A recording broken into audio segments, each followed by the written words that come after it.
Já? Já? Bom dia, Boa tarde. ou boa noite. Ou a qualquer hora que você estiver assistindo. Eu sou a Evelyn Eu sou Carol. e você está assistindo o ProtaCast. O podcast dos protagonistas da Ensino.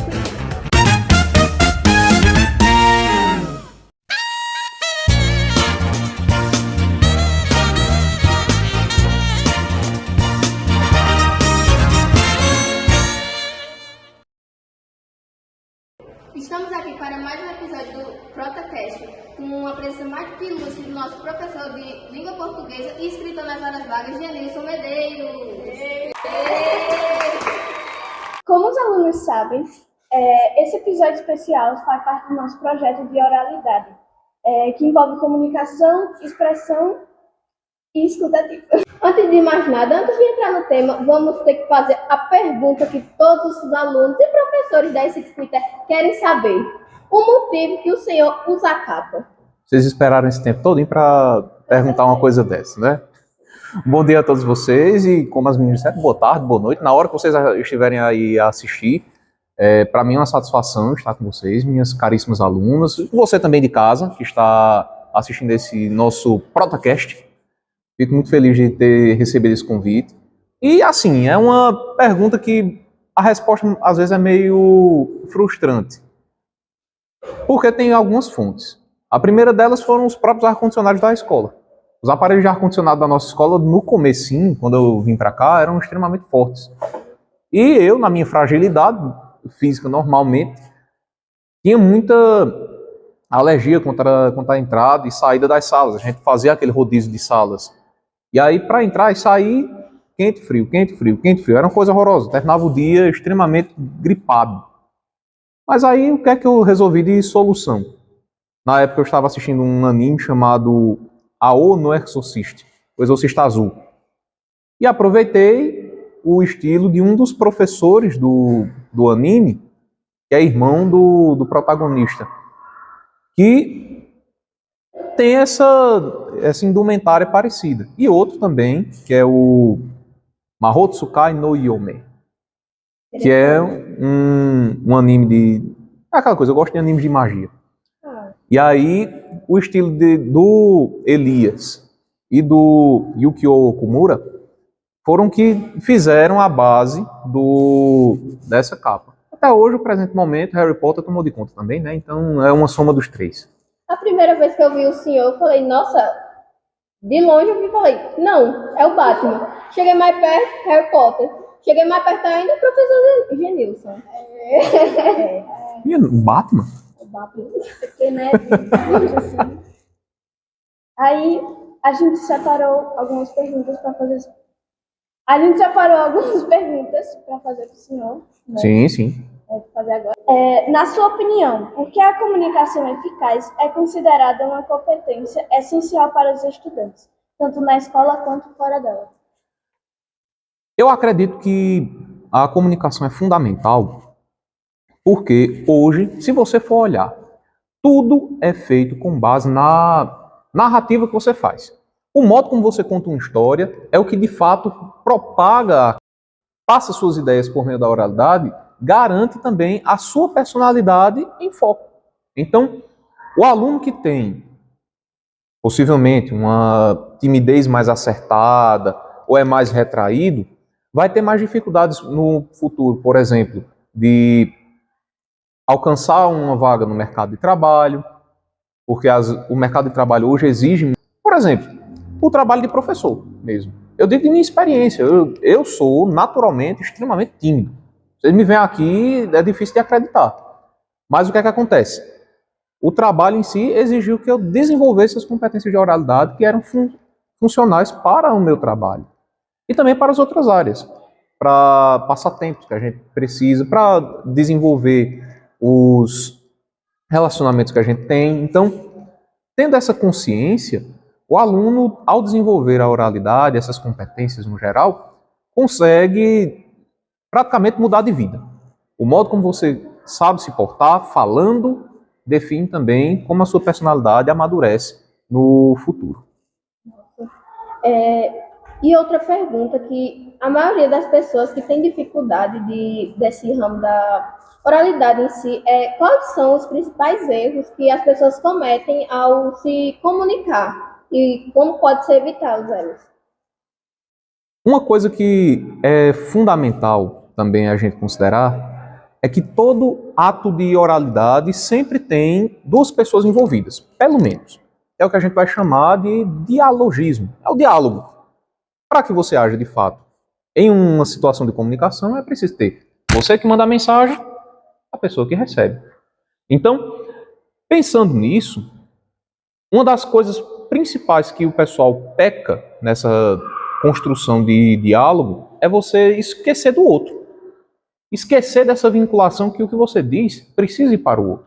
Então, o olhar nos olhos, a ideia de modalizar também a sua linguagem conforme o teor da mensagem.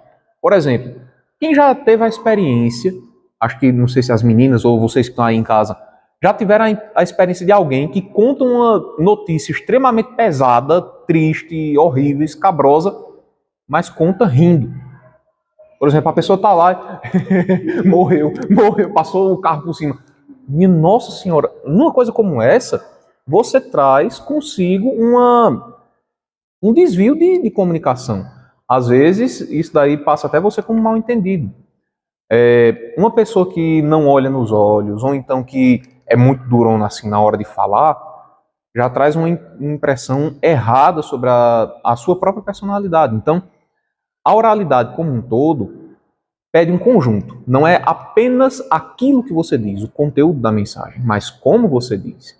Se você traduz aquilo que você está sentindo ou que você quer passar para o outro, de modo que ele entenda de fato, naquela perspectiva sua, o conjunto corporal também influencia. Então, negligenciar a linguagem do corpo, negligenciar as expressões faciais, negligenciar a modalização, que é a adaptação à situação do texto, são erros que o pessoal comete.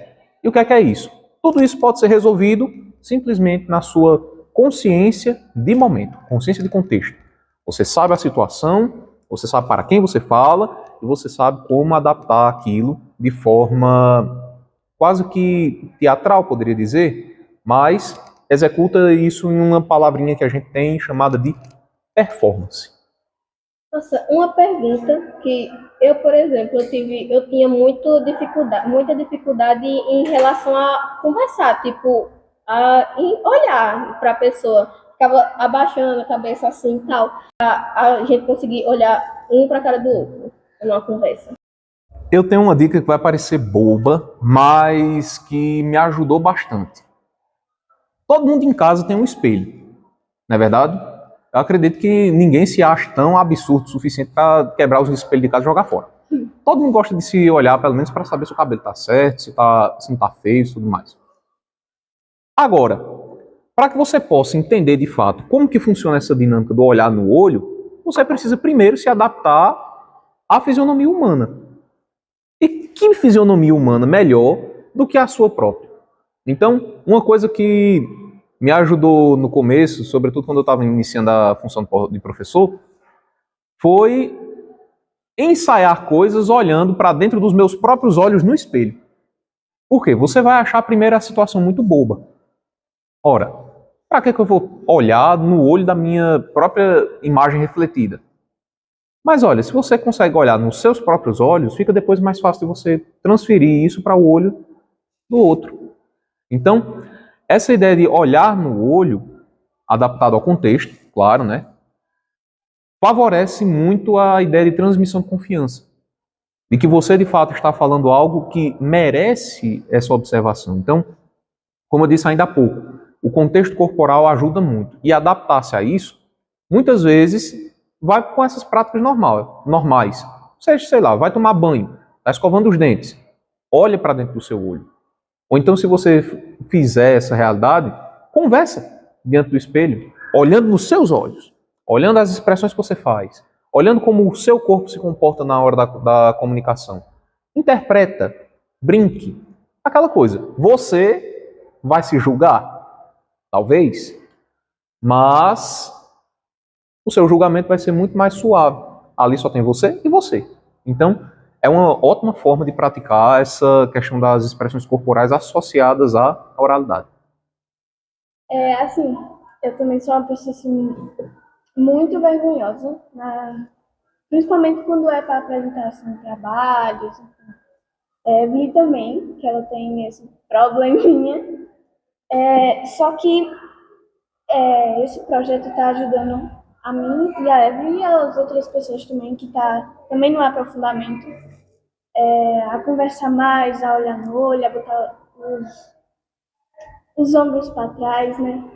Levantar, assim, ter postura de conversar com uma pessoa, de muitas coisas.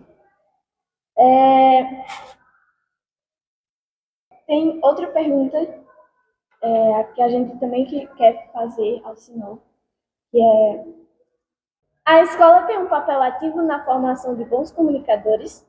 Que práticas ou atividades poderiam ser implementadas para fortalecer essa competência nos alunos?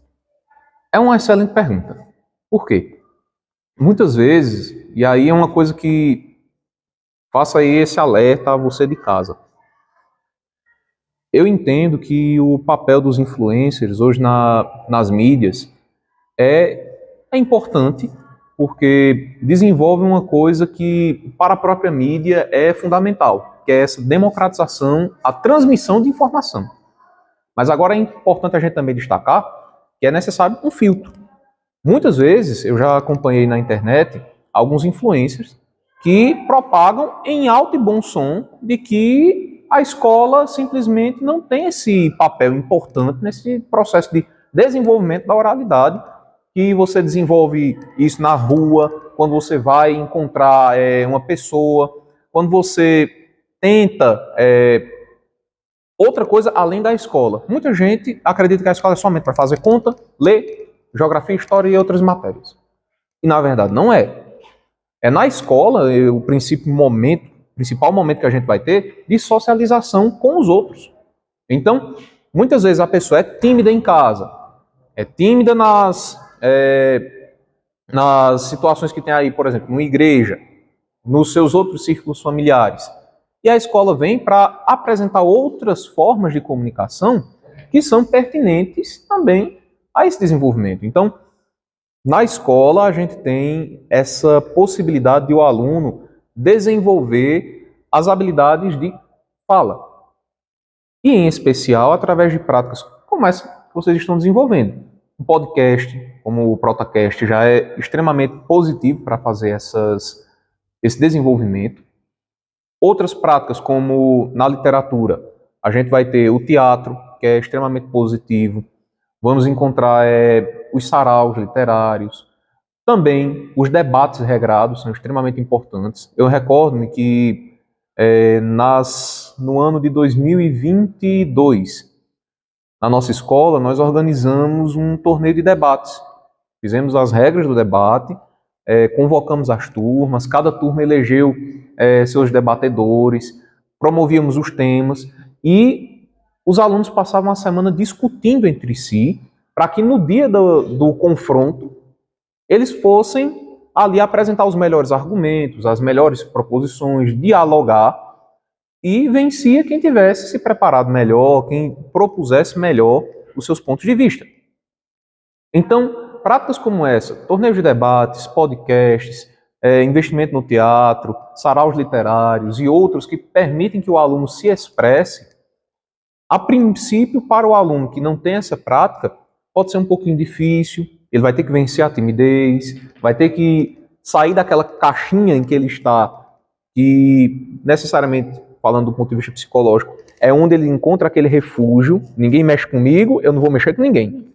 Então, abrir-se a essa oportunidade de falar com os outros, fazendo com que isso desenvolva as suas competências, tanto na oralidade, quanto também de questões socioemocionais, que são também importantes para a nossa contemporaneidade. Eu vejo muito aqui na Cipité. Essa escola apoia muitos projetos e isso é muito bom. Tipo, esse projeto aqui mesmo. A gente teve essa ideia que veio na sala de aula e fomos pedir apoio a uma professora nossa, Rosana. E ela amou o projeto e apoiou, porque em outras escolas é difícil ter esse apoio por parte do corpo docente da escola. E eu acho isso muito bom, muito revigorante. Revigorante.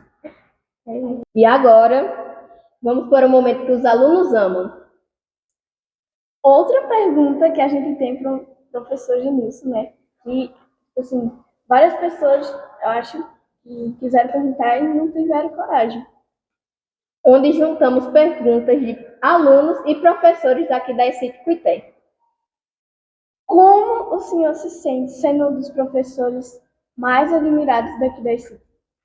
Mais prestigiados, vamos dizer assim. Aí você me quebra, sabe? Porque, assim, é de se reconhecer, tá? Que, assim, tem os alunos que gostam e tudo mais, mas eu acho muito exagerado dizer que é somente que é o professor mais prestigiado. Eu reconheço também que os meus colegas são, quem sabe, muito mais admirados, têm habilidades muito mais prestigiosas, mas compreendendo que os alunos também admiram-nos todos, é uma coisa da gente ficar agradecido, porque nossa carreira é marcada por vocês. Então, a gente fica feliz, por exemplo, eu estou aqui com vocês, temos aqui uma equipe maravilhosa aqui detrás das câmeras, faço essa menção aqui a vocês. Temos vocês que estão aí em casa nos assistindo, que prestigiam o nosso trabalho, então tudo isso não é uma coisa que é somente de um professor, é uma construção nossa. Então, para vocês verem aqui, se vocês admiram a mim, também admiram, meio que de forma concomitante, o professor Igor, a professora Maiara, a professora Edna, de modo que um pouquinho do que eu sou também vem desses colegas que também fazem a ICIT Cuité hoje, e eu fico muito satisfeito com isso, pela compreensão de vocês, pela colaboração, pela admiração falada na questão. O que incentivou o senhor a ser professor? E o que o senhor aconselharia para pessoas que querem seguir esse ramo de ensinador, professor? Assim, agora vamos para uma parte que, enfim, me atrapalha um pouco, porque a epifania, no caso aí, a revelação que eu tive da chamada para ser professor, não foi como muitas vezes o pessoal diz, eu queria ser médico, mas aí a nota no Enem não deu, foi para ser professor. Que é uma coisa que eu acho muito paia do pessoal fazer isso. Porque aí você faz uma carreira que você não vai ter gosto. Então, a origem do meu gosto por ser professor nasceu de uma realidade muito complicada. Eu digo isso porque meio sádico dizer isso, porque em 2013 eu estava concluindo aí meu ensino médio e no final do ano, praticamente toda a minha turma, éramos 27 alunos, e dos 27, 24 foram para uma final de história, com um professor nosso extremamente inteligente, o professor Gutenberg. Se ele estiver nos assistindo, nossa saudação aqui a ele, porque na época a gente não, às vezes a gente enquanto jovem não valoriza, muitas vezes não percebe a capacidade e o gabarito que os nossos professores têm. O professor Gutenberg de história era desse professor extremamente capacitado, inteligentíssimo, e muitas vezes a gente não compreendia o nosso processo de aprendizagem com ele. Graças a Deus eu consegui passar na disciplina dele na época, mas boa parte da minha turma não. E o que é que aconteceu? Eu, sadicamente, no dia da final do professor, fui assistir o povo fazer a final e se complicar. E aí eu disse, empregado, passaram o ano todo enchendo o saco. Agora eu vou ver aí, o povo que fazia bullying comigo. Eu quero mais é que se complique, para não dizer outra coisa. Aí o que é que acontece? Na hora que eu estava vendo os meus colegas chegando, se preparando ali no desespero para fazer a final, naquele momento de vida e morte, praticamente, vida e morte estudantil, eles começaram a me perguntar: Genilson, tu sabe como é que faz isso? Eu sei, explica pra gente. Genilson, e esse assunto? Tu sabe? Eu sei que foi agora do quarto bimestre, passa pra gente. Quando eu fui percebendo, os 24 alunos que estavam na final começaram a me perguntar coisas para o estudo da final.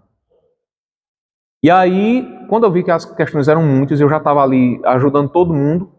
Disse, vamos fazer assim, senta todo mundo, eu vou pegar uma caneta na secretaria e a gente faz o processo. No final do dia, eu tinha me tornado um professor substituto. E depois eu vim saber que praticamente todos, exceto uns que não tinham de fato mais interesse de continuar, foram aprovados por nota.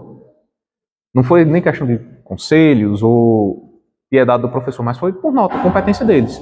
Então, eu fiquei satisfeito porque eu consegui transmitir alguma coisa que eu sabia e ajudar. E eu fiquei muito satisfeito com isso.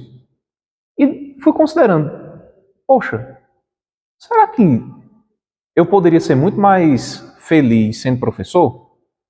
E foi aí que veio a oportunidade, em 2014, com a nota do Enem, que eu obtive em 2013, de seguir por duas carreiras. Eu consegui a aprovação em Biologia, na UFCG, no campo do SES aqui de Cuité, e em Letras, na UEPB, no campo de Campina Grande. Na época, eu tinha acabado de escrever minha primeira historinha, fazendo referência aos meus colegas de sala, e eu pensei, acho que vou unir uma coisa com a outra. Fui para Letras.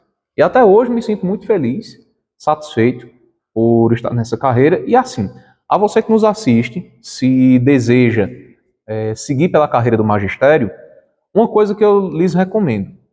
A carreira de professor, como várias outras, mas sobretudo a carreira do professor, exige estudo. Então, você só tem mesmo hora para começar a estudar, que foi ali no seu prezinho. Pelo resto de sua vida você não vai parar de estudar. E isso tem que ser um prazer para você.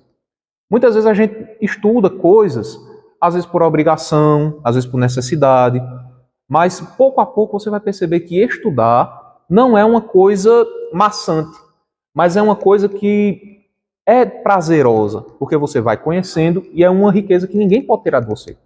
Por exemplo, se alguém chegar ali, você está ali meia-noite em Nova Floresta, eu digo da cidade onde eu estou, né? Chega um cara lá e bate seu celular, já era seu celular. A dívida vai ficar com você. Perdeu o Playboy. Aí o que é que vai acontecer?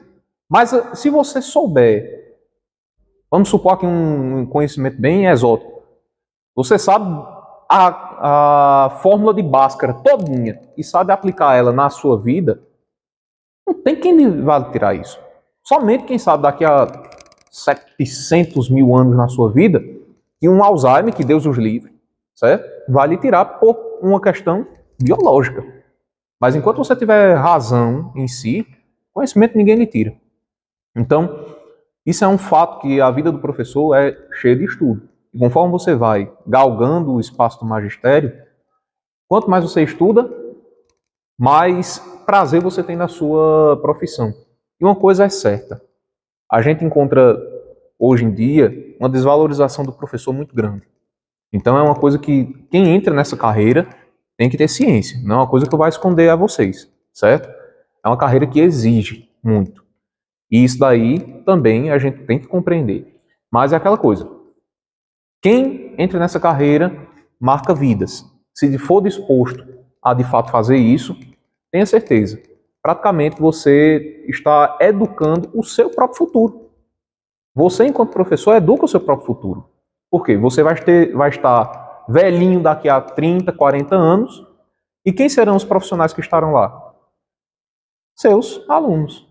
Então, eu posso estar dando aula para os futuros advogados, futuros médicos, futuros psicólogos, futuros veterinários, futuros presidentes, futuros reis do universo, não sei.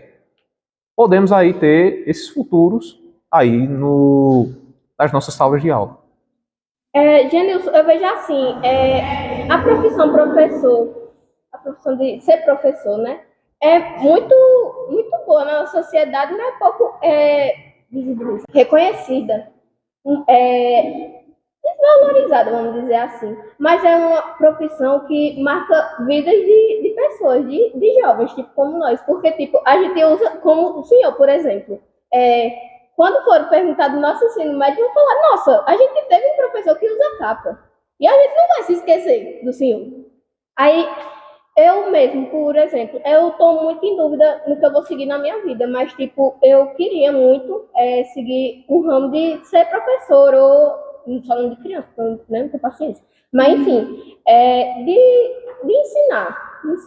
Eu gosto muito desse ramo. Eu tenho, para mim, que talvez seja uma coisa que eu quero seguir para minha vida. É uma carreira muito boa. Eu assim, eu não vou dizer plenamente uma recomendação, né? Porque dizer, recomendo, é ótimo, não sei o quê. Porque toda função, de fato, tem as suas situações de desafio. Então, o médico tem, o professor tem, e é aquela coisa. Quem está tranquilo é quem arrancou uma botija. Somente. E ainda nem esse, porque segundo as lendas, né? Dizem aí o Correio das Bruxas, que até para arrancar uma botija, você tem que, no momento ali, enfrentar toda a qualidade de assombração que existe no universo.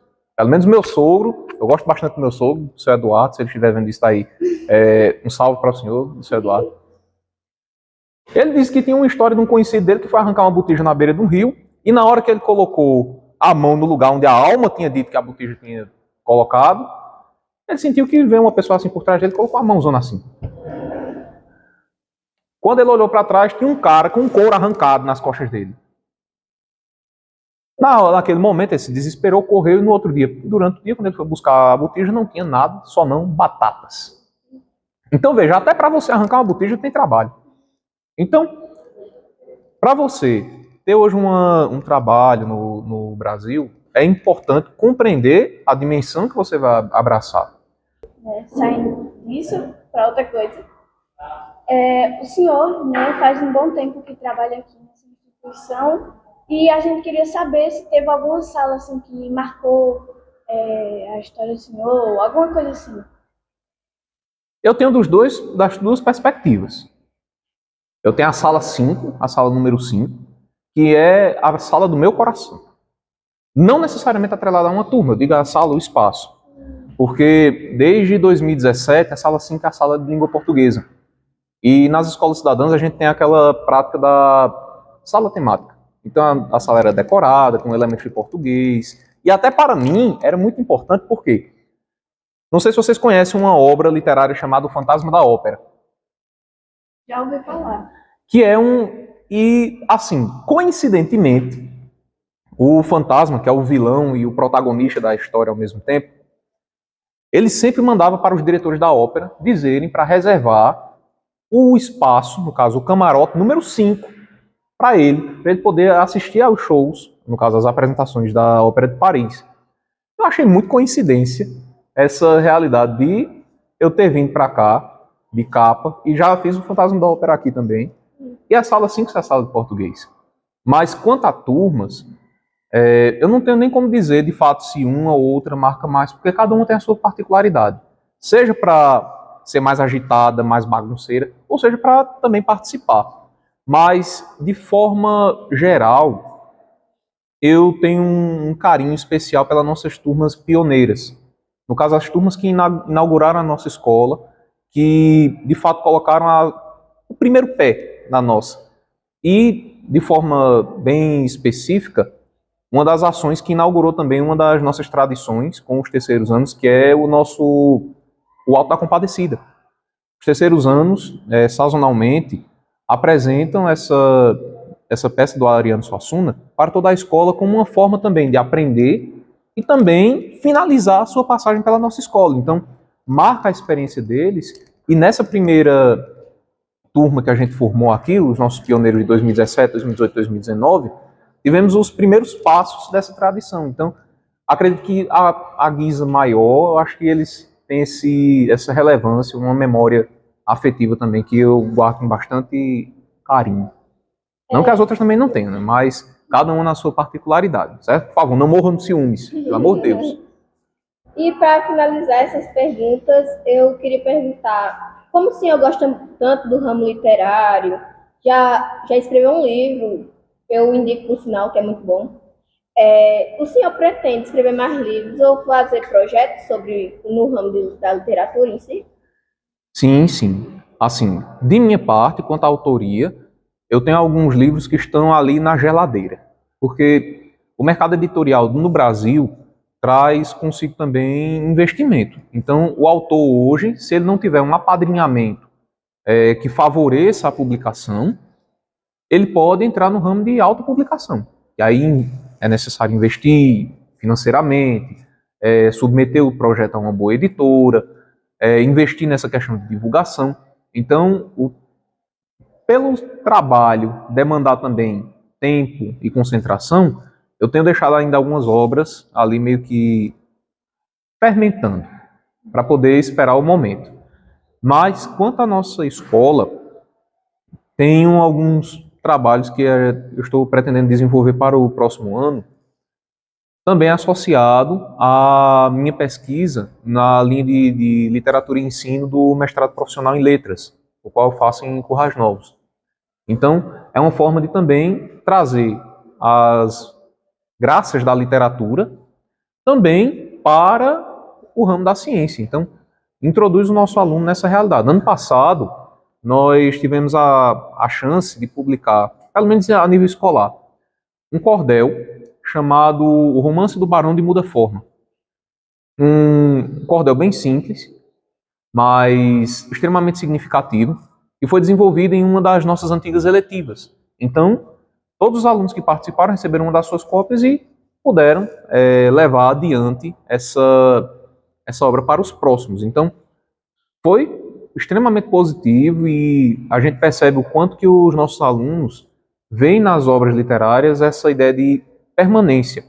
Na nossa biblioteca, que é esse espaço em que nós estamos, há 2 livros que os nossos alunos publicaram a nível de memória.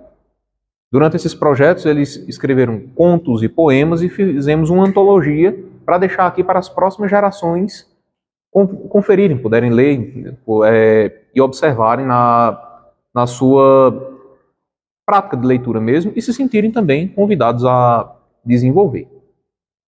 Pronto. E para encerrar esse nosso momento, né, de podcast, a gente fez um bloco que se chama Genilson por Genilson. Ave Maria. Em uma frase, professor, quem é o senhor? Doido. Sim, eu falo uma frase assim, para fechar o negócio bem, entende? Assim, tipo, nossa. E para encerrar esse nosso momento, né, do podcast, fizemos um bloco que se chama Genilson por Genilson. Em uma frase, professor, quem é o senhor? Há uma frase do Alvo Dumbledore, lá no finalzinho da saga de Harry Potter, que ele fala exatamente da questão das palavras. Eu acho isso importante, que ele diz: palavras são, na minha nada humilde opinião, nossa inesgotável fonte de magia, capaz de formar grandes sofrimentos e também de curá-los. Acho isso interessante porque se você diz alguma coisa que sai errado, infelizmente, machuca, mas ela também pode curar também. E com essa frase, fechamos mais um episódio do ProtaCast. Espero que vocês tenham gostado. Queremos agradecer a presença ilustre do nosso professor para um dos primeiros episódios do ProtaCast. Obrigado pela confiança, Genilson. Eu que agradeço vocês. Pelo tempo também, né? Pelo tempo gasto. Eu que fico extremamente honrado pelo convite. Qualquer coisa, estamos aí pelos corredores da escola. Valeu. E você, aluno, não se esqueça, sua palavra tem poder, então use ela.